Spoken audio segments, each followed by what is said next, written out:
Welcome to today's webinar, Preventing Burnout at Work and at Home. My name is Lindsay Hooper. I'll be your moderator for this webinar. And in this session, we're going to cover what burnout actually is and how it differs from everyday stress, the signs of burnout, why prevention is more powerful than recovery, and practical and realistic strategies and steps to sort of get you over that hump. We're excited to have Natalia Andreev here with us. She's a clinical manager at Tava and a licensed professional counselor.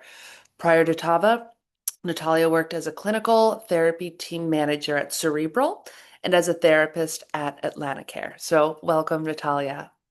I think that's all from me for now. Get those questions in as they come to you. And with that, I'll hand you off. So take it away, Natalia. Thank you, Lindsay, and welcome everybody. Thank you for being here with us today. And as Lindsay mentioned, today we're going to talk about burnout in a way that is hopefully practical, honest, and useful to you. So I know that burnout is something that many people experience, but a lot of us tend to not recognize it until our resources are pretty deeply, depleted. And a big part of my work is to help people better understand the stress, the associated emotional patterns, and the ways our nervous systems respond when maybe the life feels a little too heavy for a little too long. So I'm really glad that you're here, and I really hope that this time over the next hour is going to be both validating and actionable for you. So I think Lindsay already gave us a mini preview of the agenda, but this is what I'm hoping we can cover today. We are going to start with defining burnout and talking about what burnout actually is, because many people use the word burnout kind of loosely, but if you think clinically and practically, it actually does mean something a bit more specific. So we're going to talk about that. And then we're going to review some of the early warning signs and transition to why prevention is so important and matters so much when it comes to burnout. We're going to take a look at what burnout looks like both in the workplace and also at home. And hopefully, we'll talk about the recovery, how to build strategies to prevent or manage the burnout if you're already in a burnout state. And hopefully, we're going to also have some time at the end for some questions or discussion. And as Lindsay mentioned, we do have our chat open. You can use the Q&A feature for the questions. And I saw that some of you had dropped your feeling words, and some of you feel chill, and I see optimistic and grateful. It's awesome. And I did see somebody mentioning burnout and feeling tired and feeling anxious and tired. So we're going to talk about all of it. So thank you for being here despite feeling burned out and feeling tired and wanting to learn uh, about the burnout. So another thing is we are going to make this as interactive as possible. I always want to hear from our participants. So we're going to use this polling feature. It's called Poll EV. And if you would like to participate, and I encourage everybody to do so, it's completely anonymous. The easiest way to participate would be to take out your phone and send my name, which is Natalia Andreev. You would send my name to the number 22333. You will receive a confirmation text message, and you will use that to participate in all of the polls throughout the presentation. Or if you have your browser open, you can also go to pollev.com, enter my name, again, Natalia Andreev, and then you can participate to the activity this way. So I'm going to pause here just for a moment to allow everybody a chance to join. And if we could also, maybe Lindsay, drop the instructions in the chat for those folks who might be joining us a little later. All right. And all right, I think we should be all set up with the poll, but let's take it for the test drive. So this first question is, when you hear the word burnout, what feels most true for you right now? Again, there is no right or wrong answer here. This is just a temperature check, similar to what we did in the chat earlier, but I just want to hear your associations with the burnout specifically. Exhaustion. People experience burnout often, frustration, lack of caring, sad exhaustion, particularly apathy. Absolutely. And I also want you to notice that as you select a word for yourself or you read other words, such as lack of motivation, you feel buried and overwhelmed, like, how does your body react? Do you observe any emotional reactions, maybe physical reactions, as you start thinking and processing the burnout? Again, feeling drained, the feeling of being tired and everything becomes overwhelming, even the simplest of tasks. Absolutely, that's a part of the burnout, could be a sign. Exhaustion seems to be coming up a lot, feeling spent and disengaged. Yes, disengagement and that emotional disconnect is definitely a sign of a burnout, potentially tired, physically and mentally exhausted. Um, yeah, like you can't catch a break, like there's no end in sight, feeling overwhelmed, feeling numb. We're going to talk about different types of burnout and associated, I guess, physical and emotional manifestations of it as well. Yeah. So unhealthy, overwhelmed, body shuts down, dissociations, tired. Oh, I'm so glad that we had figured out the poll and you guys have been so great at sharing and participating. So what I do want to emphasize based on all of the responses, and I think tired, exhausted, drained, irritable, frustrated seems to be our top five. But burnout actually exists on a spectrum. So many people are not necessarily in a full blown burnout state, but they could be, again, they could be just feeling tired. They could be at the very mild end of the spectrum, or they could be at the severe end of the spectrum, or anywhere in between. But again, all of this associations that you've just shared and that we could see on a screen, like feeling overwhelmed and exhausted and fatigued and emotional, and all of the other feelings that come up, that could be the signs of burnout, or people could be even in a pretty in the throes of burnout without even realizing it. So we're going to talk a lot about that, but thank you for your responses. So let's start with the foundation and to what burnout actually is. Because burnout is not simply having a busy week or a busy couple weeks because you are, working on a time sensitive project. It's not you feeling tired and just needing a nap here and there. It's definitely not just feeling annoyed or at your responsibilities once in a while. I think when we talk about burnout, it is more of a chronic state of depletion that builds over time when the stress is, whether it's a work related stress or home related stress, maybe both at the same time, when that stress is persistent and it does not match your recovery. So that's why understanding the specifics of the burnout and how it comes around clearly matters, because if we mislabel something, or if we mislabel everything as a burnout, then we will miss that those moments when the real burnout starts settling in. So all right. So for burnout actually involves, if you want to think of the core components or core experiences, the burnout involves three. So the first one is emotional exhaustion. And I think, again, that word had surfaced so many times in a poll and in a chat. So which is that sense of, again, feeling drained, feeling completely spent, used up, emotionally empty, your battery, you're running on empty. So that's one of the components. The second component is the sense of cynicism or a complete, maybe partial detachment, where you begin to feel really distant from either from your work, from your responsibilities, from other people, whether again we're talking about the workplace or the situation at home. So that's another component. And then the third one is that reduced sense of accomplishment. And that means that you have that feeling that what you do, no matter how important or significant, no longer matters, or that your effort is not making any meaningful difference. So, and when all of these components, all three of these components start to combine and come together, that is when burnout becomes especially important to notice, right? So, again, you can have an early warning sign related to one of these buckets, but for us to define it as a burnout, all of these three components have to be present to a degree. So one reason burnout can be sometimes hard to identify is because it does not look the same for everybody. So the way I had experienced burnout is probably very different from the way maybe Lindsay experienced burnout or everybody else on this call. So some people, and we're going to talk about different types of burnout, which I think is really interesting. But again, when you think about burnout, maybe we have this immediate association of somebody feeling really tired, exhausted, disengaged, disinterested. But burnout can also look like people becoming more intense and over functioning. Again, some people will shut down and disengage, and some people will just take on even more work, whether it's in the workplace or at home.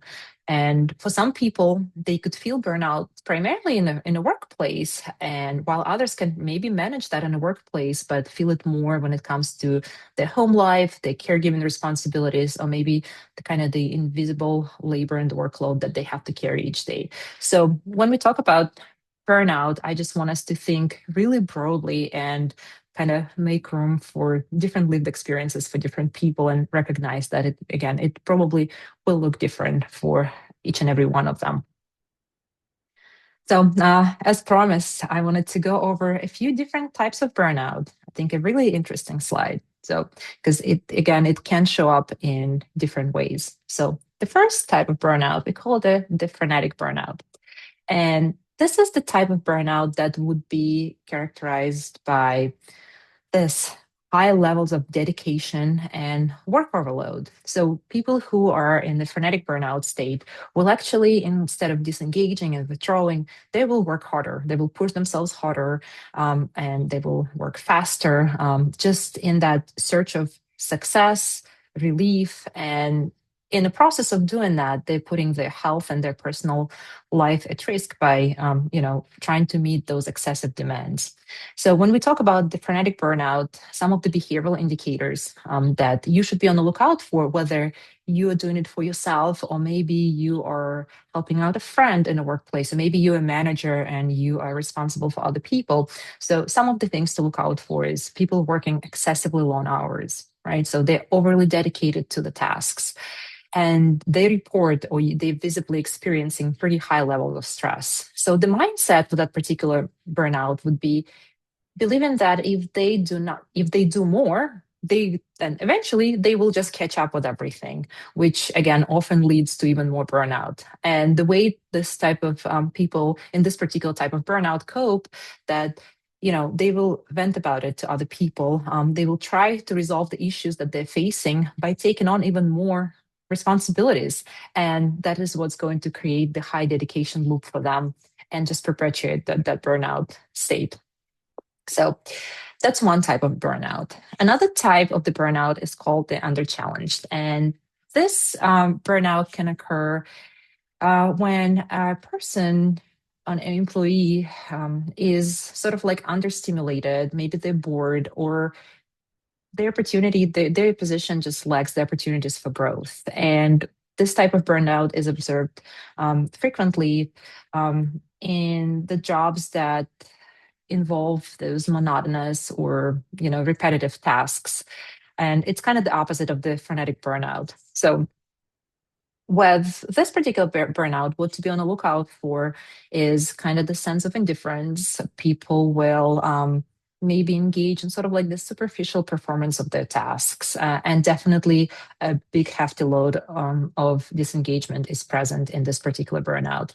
And the mindset of a person who is in this particular type of burnout would be, again, either maybe feeling that their skills are not being used to the full extent, or maybe their particular role is not providing meaning, or they don't feel like there will be ever an opportunity for advancement, and they kind of have this hamster on a wheel feeling.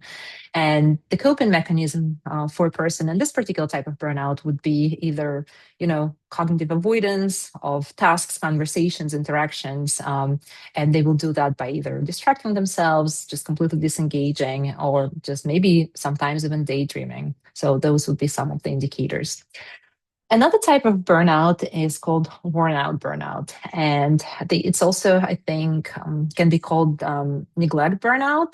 And this particular type is pretty heavily characterized by the feeling of helplessness, or learned helplessness and hopelessness, that usually develops after years of dealing with maybe a lot of unfairness at work, maybe unfair rewards, or maybe inability of manage the stress. But again, this type of burnout settles in gradually over a long period of time. And you would know that the person is in this particular type of burnout if they are demonstrating sort of this passive resistance. Maybe they're skipping responsibilities that are being offered to them, or maybe they just abandoning the tasks midway. And again, a pretty big indicator, whether it's behaviorally or in terms of their mindset, would be that sense of helplessness, a feeling that, when you feel helpless, it means that no matter how hard you try, it's not going to get better, it's not going to make a difference. And these people tend to just neglect their responsibilities to the extent they can. And they just, if they encounter any barriers, obstacles, maybe with a particular task or a process, they just tend to just give up in the face of adversity. And the last type of burnout is called misalignment burnout. And when I think about the misalignment burnout, I think about this like your soul level exhaustion that happens when your personal values do not necessarily align with your company values, or when your daily actions maybe contradict what you're trying to stay true to yourself, right? It's often a sort of an invisible, I would say, form of burnout, and it tend to disproportionately affect people who are maybe high achievers. But some of the indicators and little red flags here that a person is probably is in a state of misalignment burnout would be, again, very high functioning behavior, but there is this level of cynicism that is present. People are still doing work and they might be doing outstanding work, but they say that they're feeling completely detached and empty on the outside, even if the output is fantastic.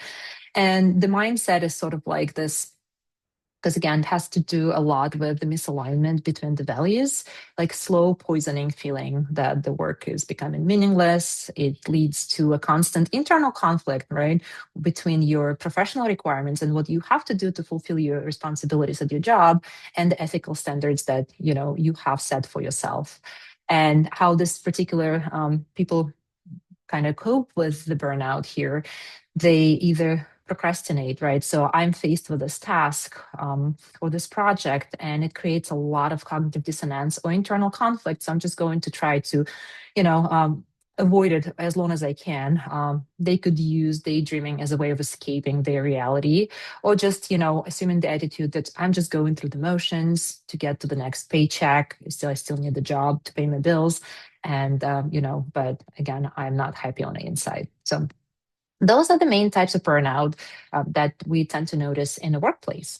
When it comes to home, burnout, again, I think in generally, when it comes to the burnout at home, it gets overlooked because people don't always recognize that home life can be a place where the chronic depletion of your resources can happen, and but it does happen. And a lot of times people would say, well, it looks like a normal life for everybody else. Like, why am I feeling burned out? Everybody has to do all of these things at home. But just some of the examples of the burnout at home. So the caregiver fatigue is one example where, I think taking care of somebody, whether it's, you taking care of the children, maybe you have young children at home, or you taking care of an elderly relative who lives with you, or maybe a person with a disability, but it creates a lot of emotional, physical, logistical responsibility for a person taking on that particular task. Again, the emotional labor associated with managing the household, right? Managing the mood of different people, holding the tension, creating the space for everybody, mediating conflict if needed, to absorbing other people's feelings can really take a toll on a person. And a lot of times that invisible workload that includes, all of the planning, all of the logistics, all of the tracking, remembering, taking care of so many different things. And all of those efforts sometimes go unnoticed, but they consume a lot of energy. And if a person doesn't get help or doesn't have a way to recover properly, then again, it will create the burnout. So, early warning signs. So, we've defined the burnout. We've looked as to what it can look like at home and in the workplace. So, the next question, I guess, is how do we catch it earlier? I think avoiding finding yourself in a burnout state is always going to be the best strategy, but not always possible. So the next best thing is to be able to catch it early, because as I mentioned at the very beginning, burnout is not something that you develop overnight, right? So it's something that is chronic, means developing over time. And while it's developing, it's actually leaving us some clues along the way. So, and the clues are there, and some of them are like this big red flags, and some of them are a little bit more subtle, maybe. But I think the problem here is that many of us either tend to, what do? We normalize them, right? We say, well, I think it's a normal part of life, and everybody else is doing it. Sometimes we minimize them by saying, well, it's not that bad. We can completely dismiss them and just choose to, I'm so busy, I don't have time for this. I'm not going to attend to it right now. Or maybe we just overestimate our resources and say, I'm just going to push through this. So, before I show you the actual signs, I want you to think about what tends to show up first for you, right? So, could this be the physical exhaustion that manifests maybe is problems with sleep? Maybe it's irritability, dread, numbness, procrastination, withdrawal, zoning out, doom scrolling. And again, I don't want anybody to engage in self judgment. It's not what we're trying to do here. I think it's just becoming more observant, looking inside, knowing your own patterns, because I think prevention gets easier once you know the earliest signs, right? So those little bells that ring at the beginning. And I think, okay, based on our voting, we see that a lot of people observe the physical issues um, and sort of like that procrastination, withdrawal type of symptoms first. But then again, there's definitely that zoning out and, doom scrolling and irritability and other. Yeah. So I think what's powerful here on this slide is that different people notice different doors into burnout, right? So I think because the burnout is so unique to each and every one of us, I do think that we should never compare ourselves to other people and just really get to know our own signs, our own responses to stress, for example. Yeah, and I think right now, as people are continuing to vote, we see that the physical manifestations tend to kind of, I guess, take the lead here. All right. Yeah. Thank you. All right. So early warning signs. They generally fall within this few broad categories, and some of them would be fairly easy to miss because they can look like your everyday stress at first, right? So at first, it's just nothing, I'm just feeling stressed, and I can actually explain as to why I'm feeling stressed and come up with a pretty strong arguments. But over time, if that lingers, it will learn it could lead to burnout. So when we talk about physical signs, it could include chronic fatigue, right? So we talked about that, and I think many of you had mentioned that. Sleep can get disrupted. You can feel muscle tension, headaches, maybe changes in your appetite, some gastrointestinal stuff. Maybe getting sick a little bit more often because your body is under just that prolonged strain and your immune system is suppressed. When it comes to the emotional signs of burnout, they can include, again, I think irritability is a big one, that feeling of dread, numbness, sadness, maybe feeling a little bit more emotionally reactive than you normally are, or that growing sense of disengagement and detachment from the things that you normally care about, maybe even deeply care about. And from the behavioral standpoint, some of the signs could be, again, engaging in procrastination, sometimes struggling to make pretty simple decisions. You could be catching yourself thinking like, oh my God, this was never that hard for me. Maybe you avoid answering emails, or maybe again, you avoid the tasks that normally don't feel so hard. But all of a sudden you start noticing that they're really taxing, or you just, I think I have seen the word overwhelmed a lot as well. And maybe you noticing that even the smallest of responsibilities will feel sort of disproportionately overwhelming for you now. And again, sometimes the signs could be really subtle. For example, you feel like you are losing your sense of patience, right? Typically a very patient person, but you've been, feeling a little bit snappy with people. Maybe again, cynicism is not something that, you do. It's not your Emma, but you've been noticing becoming really cynical lately when thinking about work or home or your relationship. Maybe you notice that you are struggling to stay present with the people that you actually care about, or maybe you do need progressively more and more downtime because you just can't just find that feeling of, restoration and recovery. You might also notice things that you used to enjoy start to feel like more of an effort, and that again you just functioning maybe on an outside you still projecting confidence, and but on the inside you might feel again emotionally drained and flat.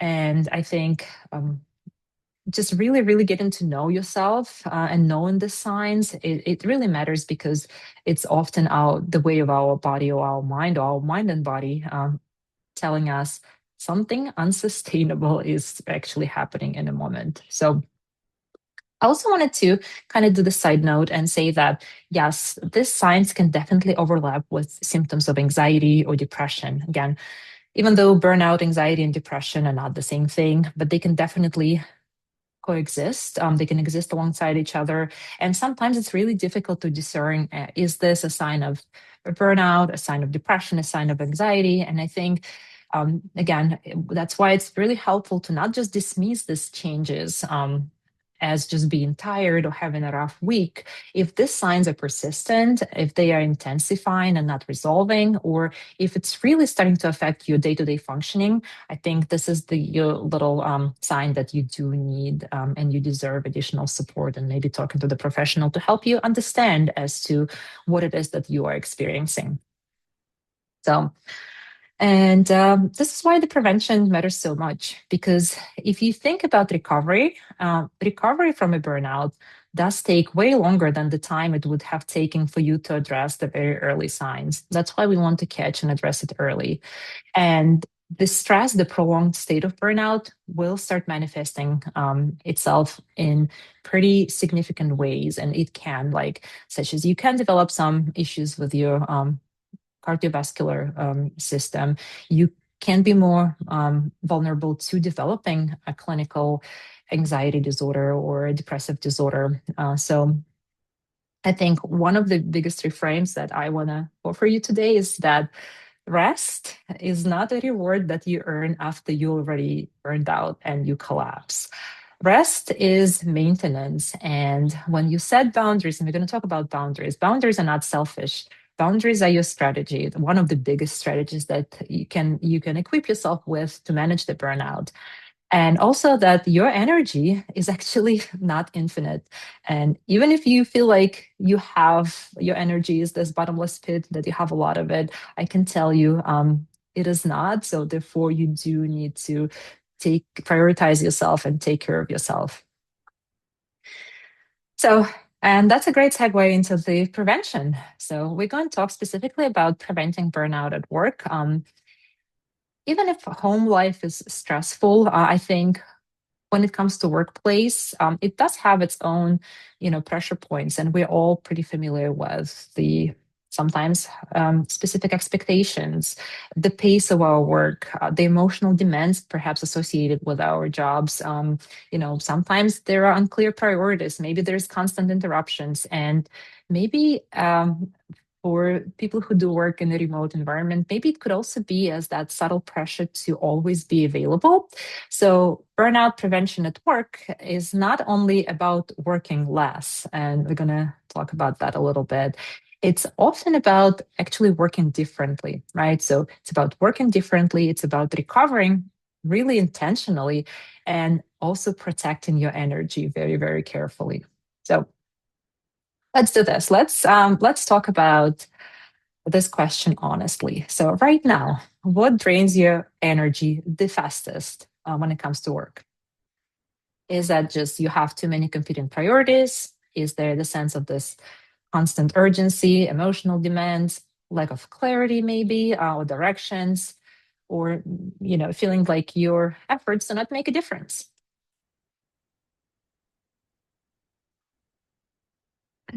time. And if you look at all of these choices, right, you probably notice that they have less to do with actually the hours of work, right? It's how much you work, and they have a lot more to do with how you structure your work or how you experience your work. So now we have the too many competing priorities, constant urgency and no breathing room, emotional demands, lack of clarity or direction. I'm glad that so far nobody has selected feeling like your effort doesn't make a difference, because that tells me that everybody on this call at least have that going for them, that you could still see why your work matters. But I also think these responses are pretty helpful because they kind of, I think, remind us that burnout is not just about, again, just being busy, right? So yes, you can work a lot and still not find yourself in a state of burnout. I think burnout, it's just this particularly chronic mismatch between the demands that are being placed on you, the workplace, and your recovery. It's that mismatch between the effort that you put into your job and the meaning that you derive from it. And also, it could be a mismatch between maybe the responsibility that you've taken on and the sense of control that you feel like you have. Oh, somebody did select, feeling like the effort doesn't make a difference. So again, thank you so much for being vulnerable and sharing what it is that you're facing right now. So let's talk about ways to manage that. So one of the most protective things that you can do at work is clarify priorities. I think a lot of burnout tend to grow in environments where everything feels urgent and nothing feels clearly defined. So, for example, if you're able to identify your top three priorities for the week, it can help your brain distinguish between what truly matters this week from what is just simply loud. Because again, it could be a lot of noise happening at work, and your brain can start feeling overwhelmed and maybe treating everything as urgent and important, where in reality it is not. So personally, I am a big fan of my little matrix. I have a 4x4. On one vertical, it's the urgency. On the other vertical, it's importance. So I place my tasks when I do have a lot of competing priorities.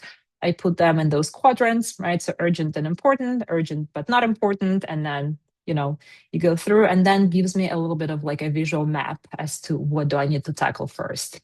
And I think if your role feels unclear, asking for clarity, maybe around your KPIs or your deliverables, is not a sign of weakness. It's a way of reducing, again, unnecessary emotional and cognitive strain for you. And at the same time, as you're trying to clarify your priorities, establish the sense of direction, taking, those micro recovery moments. Again, it could be a small pause between the meetings, maybe taking a 5-minute screen break where you walk away, take a sip of water, do something else. Maybe a short reset with your favorite breathing exercise. So I love breathing exercises. And my favorite one is just sometimes I do, the 5-5-5 count or the square breath, but a very simple one to remember is just take a long inhale, but make your exhale even longer. That helps to kick in your parasympathetic nervous system and calm it down. So helps to lower stress level, cortisol. So you just take a really long breath and then a really, really slow, long exhale. And those type of breathing exercises actually help to interrupt that constant activation that makes that stress pile up. I think it's also important to acknowledge that the burnout will look different depending on your level of responsibility within the organization and your role.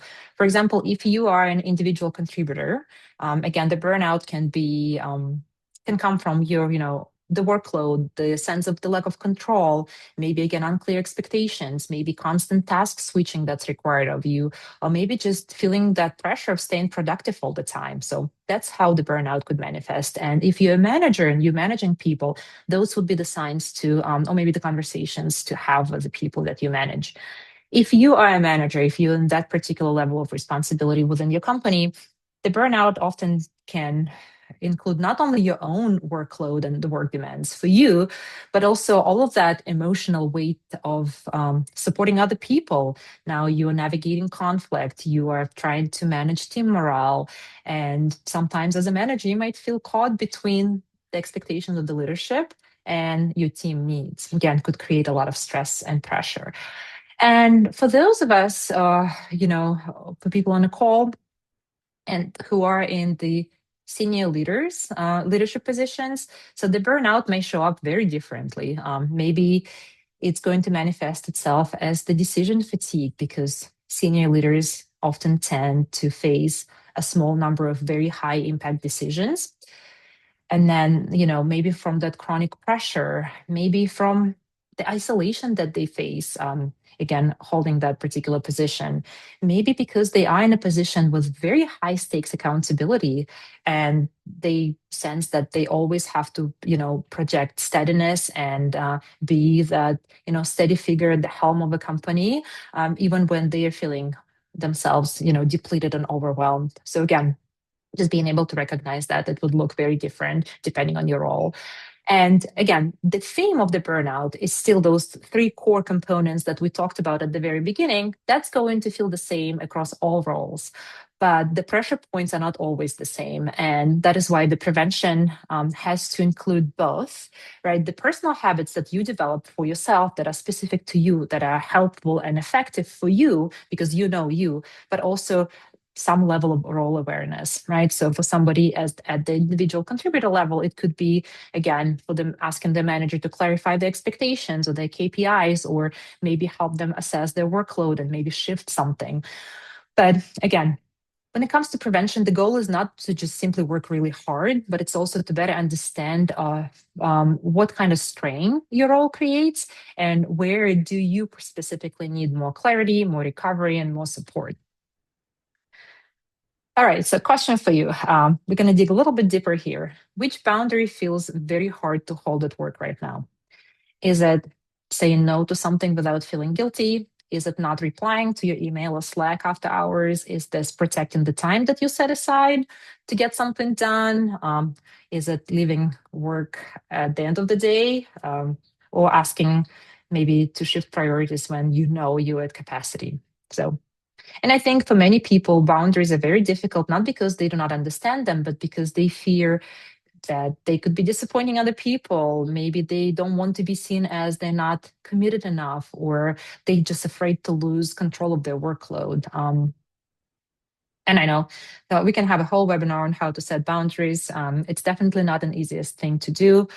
But if you have tried setting your boundaries and it still feels like it's really hard to hold your boundary, it still doesn't mean that you're bad at it or you're failing. It just often means that boundary touches maybe a real fear within you, maybe a habit that is still in development, maybe a work dynamic that you need to pay attention to. Okay, so where are we at? We have say no. I guess we're kind of like everywhere, but I feel like living work mentally at the end of the day dominates here, which I think is even more pronounced in the remote work environment. Yeah. Right.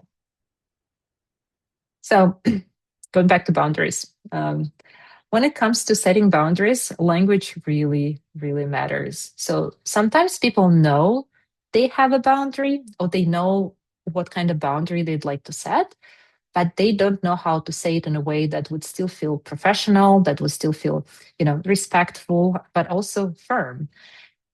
Again, so just a few examples. A very simple script is I can take this on next week, or I need to do this right. I will need to shift maybe another priority. Or again, they're very simple phrases, but they could be really effective because it is clear, and we know the saying "clear is kind." It is respectful, and it is actually grounded in your capacity and not just in your feelings. And it also communicates that your time and your energy are not limitless. And I think it does help you move the conversation away from, that feeling of guilt and more towards setting realistic expectations. So other examples might sound like, I want to be thoughtful about this, but I don't have the bandwidth to, to give this the attention that it deserves today. Or maybe I can help you with this, but something else needs to move to another, a different time frame or to another person. And I think when you try to set boundary and you feel discomfort, that's normal, but they do become easier. Like setting boundaries does become easier when we try to remind ourselves that it's not about us being difficult. It's about being honest about your capacity and being honest before you will start building the resentment or before that exhaustion that we all feel sometimes starts building up. And I also wanted to highlight this idea of reducing emotional leakage. And emotional leakage is actually what happens when your workday, and I think that was the most popular response in a previous poll, is when your workday technically ends, but mentally and emotionally, it keeps spilling into the rest of your life. Again, you might still be replaying conversations that you had throughout the day with people. You might be thinking about your unfinished tasks that still need, your attention. You might be still checking your messages from your phone, even if though you've closed your laptop, or just again, the tone, the emotional tone that you said throughout the day, you carrying that tone into your evening and into your personal space. So over time, it makes it much harder for your nervous system to actually recover. And so finding the way to close the workday, not just close it, but to actually close it intentionally can actually help you create that psychological boundary, not just the logistical one. My workday is done, I'm closing my laptop. So one of the things that you can do, the way as a little ritual of closing the day could be writing down tomorrow's first task, right? So you're ending the day, and this is the first thing that I'm going to tackle tomorrow. You write it down, you walk away, you log off. Maybe another helpful ritual could be closing all of your tabs at the end of the workday. Maybe, you finished your workday, maybe you just need a few minutes to breathe, take a walk, and that's your cue that the work is done. I need to reset. Now it's my personal time. Maybe it's changing of clothes. If you're wearing a particular set of clothes for your work, maybe changing into something more comfy or something that you would wear around the house. Maybe you can, I don't know, come up with a transition song. That's the song that you play at the end of the day that helps you, again, gives your mind and body the cue that, again, workday is done, my personal time is starting. And again, I think this is going to be personalized to you and your specific needs, but you can think of an effective small ritual like that can signal, that can give the signal to your mind and to your body that the work day is over and the recovery can actually begin. That would be really, really powerful. When it comes to preventing burnout at home, um, sometimes people could feel it stronger at home. Sometimes they can feel it stronger at work, but more often than not, the burnout at home often feels a little bit quieter and maybe a lot less validated because people, they feel exhausted, resentful, overstimulated, or emotionally flat. But because they're doing things that look like normal life to everybody else, they do not recognize it as the burnout. So when it comes to prevention of burnout at home, it actually starts with naming what is being carried alone and has become invisible to other people. So one of the strategies is definitely reducing that invisible labor. And that means that you do need to name responsibilities clearly instead of assuming that one person will just simply remember to do something or they will always plan something or if you're the one that who's going to manage everything. And I think sometimes when it comes to burnout at home, it's not just about the number of tasks that you are tackling alone. It's about, the mental load that we're having to hold the entire home system together, right? So again, being clear with other household members around the division of the labor around the house. And also on the flip side, protecting your recovery, right? So recovery time, your rituals, it matters a lot too. Again, sleep should not be optional. So you can catch up on a home task or a work task. If you do want your mind and your body to actually recover in a meaningful, effective way, sleep is mandatory. The tech-free, screen-free time is often essential. I know sometimes we think that we are recovering by doom scrolling, but it actually does the opposite. It just simply distracts and creates unhealthy habit. But again, the real recovery definitely needs a little bit more than simply the distraction. So when you think about your home life and you have your recovery rituals, which one do you think is the easiest for you to just neglect, right? So I know it helps me, but if something feels more urgent, I'm just not going to do, you know, whatever it is. Yeah, and we do know that many people, myself including, sometimes sacrifice the very things that would help them, regulate their nervous system, recover from stress and burnout, because again, they're just so easy to postpone or to just not engaging. Yeah, so sleep. I know it's for me personally, it would be sleep.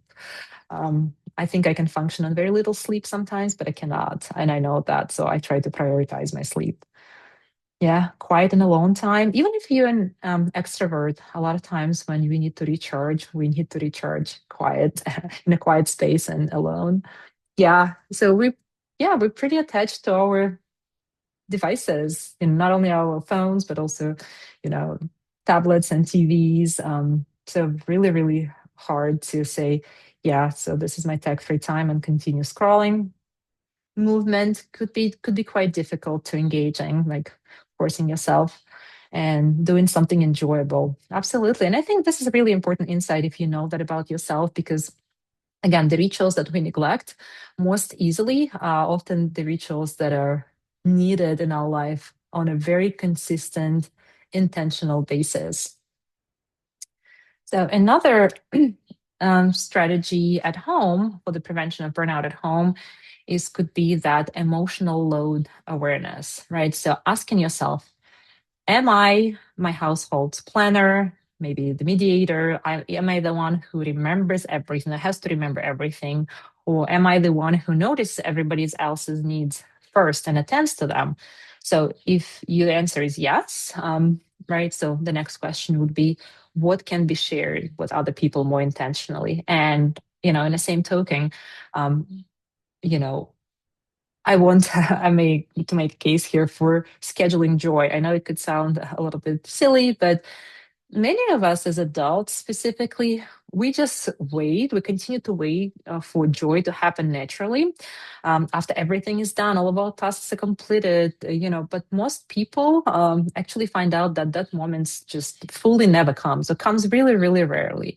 So whether it's, human connection that recharges you, maybe play, rest, and any type of enjoyment, anything that gives you that sense of, again, fulfillment, enjoyment, recovery, often has to be created and protected very carefully, purposefully, because again, if you tell me that your recovery ritual and your enjoyment time is, simply scrolling on your phone and that makes you feel nourishing, I'm not sure if you've given other strategies a chance. So definitely become aware of your emotional load and then identify the tasks that bring you pure joy and make every effort, again, through scheduling, communicating this to other people in your household, and engaging in those activities because they could really be a true game changer.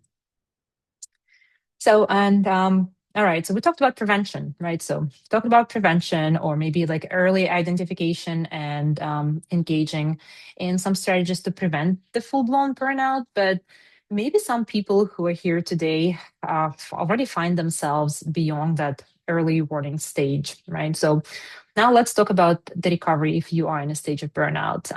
And it's usually not really fast because the burnout doesn't happen overnight. So don't expect to recover from the burnout overnight as well. And it's also not going to happen if you create one perfect weekend for yourself, or if you take 1 or 2 days off, or if you wake up and you're like, I have this burst of motivation. I feel like I'm through my burnout. Burnout is a pretty gradual, like the recovery from the burnout is a very gradual process. So it's about rebuilding your capacity, helping your nervous system regulate, and learn that it does not have to stay in this survival mode all of the time. So we want to kind of maybe frame the road to recovery in four broad steps, right? So first, we need to stabilize our physiological basis. And then we need to reduce the input before you ask yourself for more output. And then we're going to rebuild our capacity gradually. And then we're going to seek structured support, professional support, if it comes to that. So, and I do like this framework because I think it reminds me that recovery is not about sort of like forcing ourselves back to our peak performance or peak functioning immediately. It's more so about actually creating the conditions where your functioning will actually return um, by itself, but in a more sustainable way. So when we talk about stabilizing the physiological basics, we talk about, again, going back to the foundations that your body needs in order to feel safe and in order to feel regulated: sleep, meals, hydration, gentle movements, moments of pause, prioritizing sleep. Again, engaging in a nervous regulation system practice that you like and that is helpful for you, whether it's, again, deep breathing or body scan or, meditative practice, anything that could, help you recover your body on a physiological level. And again, for one person, it could be, my goal is to get to bed 30 minutes earlier every night. Or for another person, it could be, I'm going to actually eat lunch and make a healthy lunch instead of skipping it or grabbing something unhealthy. Maybe for another person, the weather is getting nicer, depending on where you're at. It could be like, I'm actually going to go for a walk each day. For another person, it could be, reducing caffeine. I caught myself sleeping into the habit of getting a little bit more coffee throughout the day. So I caught that early. Now I'm back to my 1 cup in the morning and maybe another cup in the afternoon if I really need that caffeine boost. But again, you need to figure out what is it that you're doing that is not serving you well and try to reduce those behaviors, or maybe identify the behaviors that you were engaging that were helpful and you stopped doing them. So that would be, the basics. The second one is, and I think one of the hardest things, but really important principle when it comes to recovery from the burnout, is to reducing the input before you can tell yourself to increase the output. And the idea here is to just stop asking an already overloaded system to perform in a full capacity. So many people, when they find themselves in a state of burnout, will ask, how do I become more productive again? That's the question. I used to be so productive. I no longer am. How can I get back to that state? Where the actually useful question could be, what I can temporarily, again, remove, soften, postpone so my system can recover. And this means that, again, maybe temporarily lowering your standards for a period of time, and maybe allowing some things to remain incomplete if that's permissible. It also can be maybe doing a mental audit and noticing where you're acting from avoidance versus where you are authentically prioritizing things. Again, for many people, maybe a digital detox could be effective, or maybe just reducing the screen exposure can, again, help you to lower that sensory overload that we constantly get by being on a computer, on a phone all day long. Maybe it's saying no to an extra project that's being offered to you, maybe rescheduling a commitment that is not essential and not important and can wait a little bit. Maybe it's even pulling back socially, right? So if you do need that time alone to regroup, again, just say no to a social commitment. Maybe you need to, I don't know, simplify something. Give yourself permission just to do less for on the lower priority tasks, just to give yourself that chance again for your nervous system to recover. And then we're going to move into the capacity building. Recovery always works better when it's gradual, rather than just trying to fix everything at once. I'm going to do this and this and that. Choose one small way that you will intentionally show up, for yourself each week. Again, recovery is not about bouncing back all at once. That's the definition of resilience, right? It's more about just building that resilience, rebuilding that stamina. And again, it might look like you're protecting one evening a week for yourself. Maybe you are telling yourself, I'm going to go to bed early twice this week. Maybe you're going to tell yourself that I'm going to delegate this one task. So again, however this looks like for you. And then finally, if again, the burnout feels just too much and it's more than any self-help strategy can resolve, professional support can definitely be incredibly helpful. Again, if you notice the deeper patterns, it's affecting your day-to-day functioning. Maybe you are developing a lot of anxiety, depressive symptoms, then therapy can definitely help you explore the why behind your burnout patterns and learn help you learn the tools that are really tailored to you, the tools that are really sustainable, really effective, than just telling yourself, you can do better or you can work harder. So I know we are almost at time, so we're not going to do the poll here. But again, I invite you to take out a piece of paper when we're done here today and come up with your own personalized recovery prevention plan or recovery plan, right? Again, something small, something personal, something realistic. We don't need any dramatic changes. It's more about, those small repeated choices that will protect your energy each day. So I want you to write down one warning signs that you will be watching out for, one boundary that you are going to practice or maybe put in place, one recovery ritual that you'll protect, and one conversation that you know you need to have. So those four things, they're going to define your personal burnout prevention. Okay, I'm going to keep this slide up for just a few more seconds. Okay. And this is again when you would need to seek support. If you notice that your exhaustion is chronic and is not going away, even if you rest, if you're developing the sense of dread, if it's so overwhelming, if your relationships are deteriorating, that is definitely some of the signals to pay attention to. Again, they're not the signs that you're weak. They're not the signs that you're failing or incapable of dealing with it. They're just the signs that, again, the load may be just exceeding the capacity that you have, and getting support will actually get you in a good place again. And again, Tava does offer a mental health benefit, could be available to some of you. So, and we have therapists who will create that safe space for you to explore your burnout. Right, and this is just my little note for everybody that burnout is not a badge of honor. And you don't need to quit your life to protect your energy. You need just to engage in consistent and intentional recovery. So I wanted to thank everybody for being here today. And I hope you've learned a lot. And if there are any questions, I think you have 1 minute, I'll be able to answer. We actually didn't get any questions, but this was absolutely wonderful. Thank you so much, Natalia, for this. Thank you to all of our guests who spent some time with us today, and we hope to see you on future Tava webinars. So have a wonderful rest of your afternoon, and thank you all again.